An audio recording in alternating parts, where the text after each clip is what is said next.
Hey everybody, we're almost live from Rattlecan Guitar Restoration's workshop, which is currently being subcontracted out for the price of, well, being married to Mrs. Rattlecan, working on the house. It is a lovely day.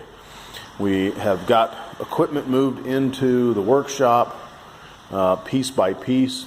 I've got some things that I'm going to need to build for Mrs. Rattlecan that are going to require me to use more than just the battery-powered saws and other such small equipment. Anyways, it's like 62 degrees today. It's drizzly. We're supposed to have some rain coming, possibly some claps of thunder.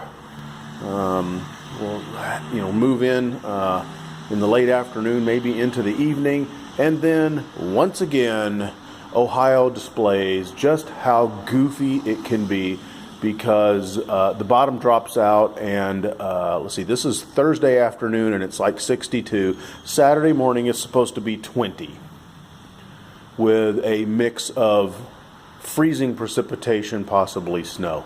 I don't even know what to wear anymore. Anyways, that's what's going on, almost live from Mrs. Rattlecan's house. You guys have a great day. Cheers.